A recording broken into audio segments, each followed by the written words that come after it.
Je m'appelle Ibou Faye, je suis le chef du département du capital humain du COUS du Sine Saloum.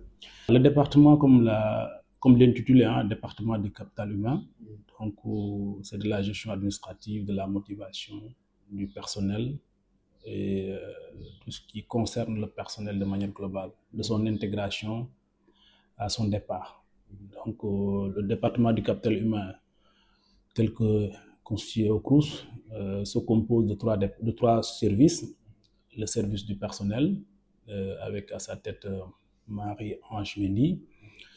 Le service de la paie qui est coordonné par M. Sabassine Boub plutôt. Et le service de la formation et de la gestion des carrières, qui s'occupe un peu aussi du volet social et qui est aussi coordonné plutôt par Madame Bassine Diouf, Madame Sané.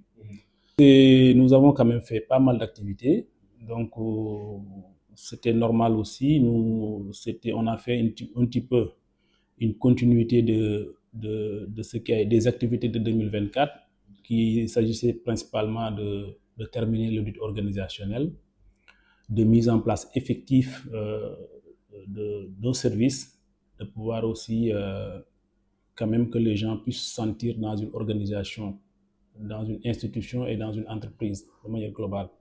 Donc il s'agissait de créer ce climat de confiance déjà avec les agents, avec le personnel, et surtout aussi ce climat de respect des textes réglementaires. Donc c'était le chantier qu'on a commencé en 2024 et qu'on a pu continuer jusqu'en 2025, jusqu'à maintenant.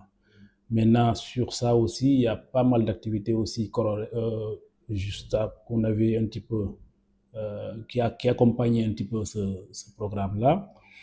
On a pu régulariser certaines situations, que ça soit la régularisation sur les indices, sur les catégories, la régularisation aussi sur les postes, en fonction des nécessités de service. Nous avons aussi pas mal fait de formation. Donc aujourd'hui, nous avons, je pense que sur le plan d'action de RH de formation 2025, nous en avons 60. Au moment où nous parlons, nous avons au moins fait les 31, donc c'était la moitié. Et ce qui restait maintenant, donc il y avait d'autres formations qui ont été prévues, mais au regard du contexte de la fermeture des campus et de la fin de l'année universitaire, on n'a pas pu continuer. Mais bon, en décembre, on a prévu quand même, au mois de décembre, de terminer quand même certains modules quand même, qui sont si importants et qui ont été déjà planifiés. Donc on a fait beaucoup de formations sur les marchés, sur la communication, sur la rédaction administrative.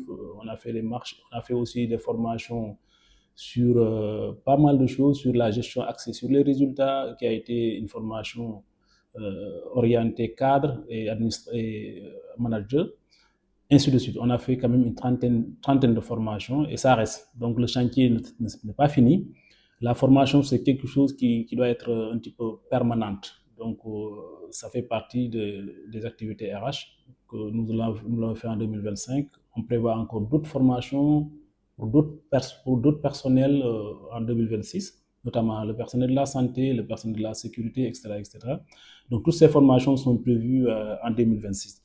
Nous avons aussi fait ce qu'on appelle aussi le dialogue. Nous avons essayé de maintenir un climat de dialogue, surtout avec les représentants syndicaux. Donc les syndicats, on avait maintenu quand même ce dialogue-là sincère et transparent. On les rencontre presque tous les mardis de chaque mois. Soit on le fait avec le directeur, soit je le fais avec eux. Donc le dialogue n'est pas rompu. Donc cette méthode de communication dans la transparence et la sincérité a été toujours maintenue, ce qui fait quand même que nous avons cette année, nous n'avons pas quand même constaté des remous au niveau syndical, peut-être au niveau des étudiants, mais au niveau syndical, au niveau emploi syndical, quand même on n'a pas constaté des remous, on n'a pas constaté des désagréments.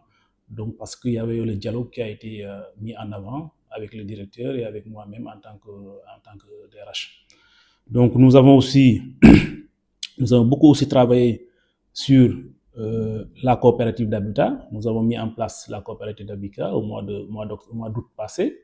C'est vrai qu'on était un peu contraint par le temps et avec certains événements un petit peu nationaux plutôt, qui sont passés. Donc on pouvait pas, voilà, on pouvait pas encore mettre la pression là-dessus. Mais je pense que l'essentiel a été fait de constituer, de créer déjà la coopérative. Et maintenant, il va falloir qu'on puisse, à partir de la fin de cette année-là, puisse mettre les moyens pour que cette coopérative puisse voir le jour effectivement et que ça puisse dérouler parce que le besoin est là. Donc c'est une demande des salariés et que cette demande-là rencontre la volonté de l'administration. Je pense que ça va aller vite et ça va aller bien. Ce qui quand même qui intéresse davantage le social, c'est la conformité réglementaire. Donc là aussi, nous avons beaucoup travaillé là-dessus et que les résultats sont palpables et visibles. Les agents maintenant sont affiliés aux institutions sociales, ce qui n'a jamais existé peut-être. Aujourd'hui, chaque agent quand même peut aller vérifier de lui-même, par lui-même plutôt, sa cotisation ou sa situation sociale ou fiscale.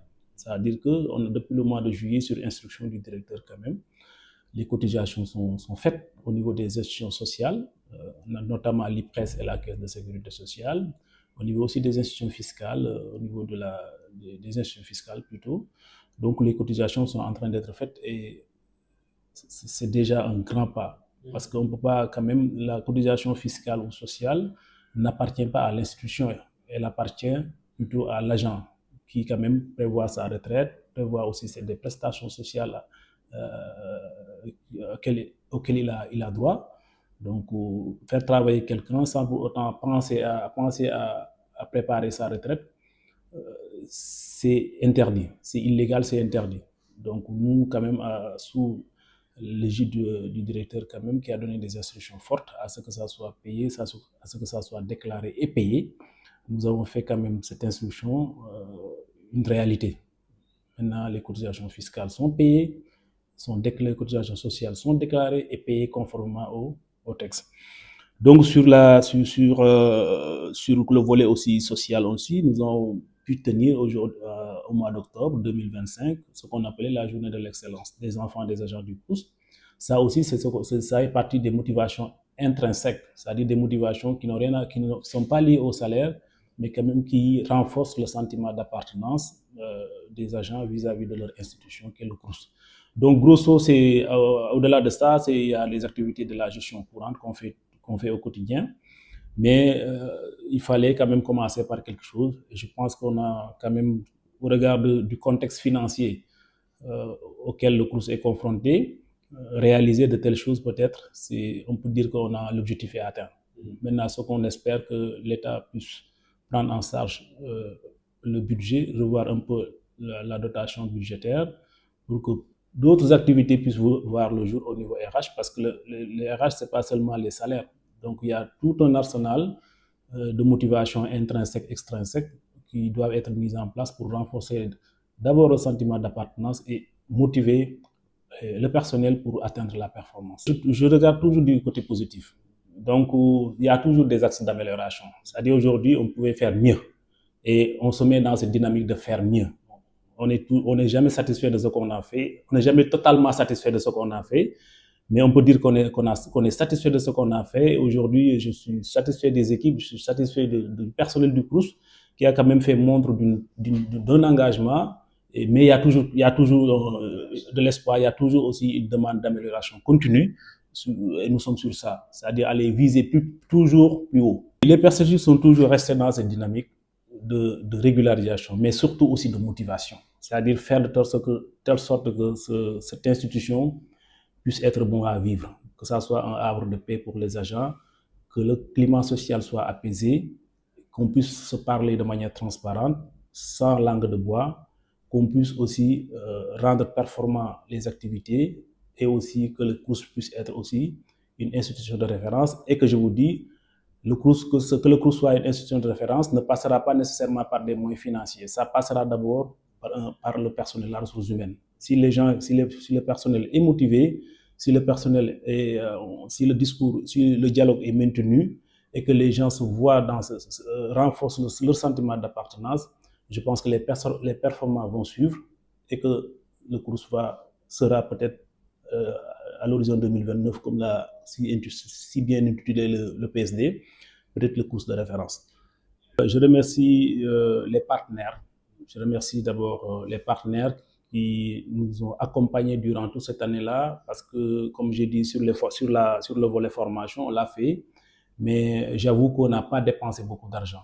Tout ça a été fait parce qu'il y a des partenaires derrière. Donc, il y a le conseil départemental de Fatick de Kaolack qui nous a prêté des salles pour les formations, le conseil départemental aussi de Kaffrine. Donc, on remercie l'institution à travers lesquelles les présidents, on remercie aussi la chambre de commerce, on remercie tous les partenaires plutôt. On remercie aussi le directeur pour la confiance qu'il nous a accordée. Mais on remerciera pas aussi assez le personnel pour tout ce qu'on est en train de faire là. Il y a quand même une dose de résilience. Beaucoup peut-être n'ont pas compris la vision du directeur, beaucoup n'ont pas compris la méthode de travail, et ça a jasé de partout, mais quand même il y a une certaine résilience qui a été manifestée, et ce qui le montre en octobre 2025. On a organisé une journée de l'excellence qui a été entièrement financée par les agents. Donc ça aussi, ça montre quand même que les agents, bien vrai que ça un peu, bien vrai qu'un petit peu, on peut ne pas se comprendre des fois, mais quand même vers l'essentiel, on est lié. Donc vers l'essentiel, on voit leur engagement. Quand le sujet est important, on voit quand même qu'il y a une adhésion. Et maintenant, c'est normal. Le manager aujourd'hui, sa finalité, c'est de parvenir à faire adhérer le maximum possible de personnes autour de sa vision. Ce n'est pas encore le cas, mais j'espère que ça arrivera un jour, que tout le monde puisse adhérer à la vision du directeur et qu'on puisse dérouler et que le cours puisse être un établissement de référence. Des beaux de nouvel an à tout le personnel. Donc, on le souhaite une très bonne année. On a passé une année 2025, une bonne année 2025. Nous assistons sûrement dans quelques jours à la fin de cette année-là. Donc, on souhaite à tout le monde une bonne et heureuse année 2026. Que vraiment cette année-là soit maintenant l'année de la consécration, l'année de la stabilité sociale, financière, l'année de la paix et l'année des succès.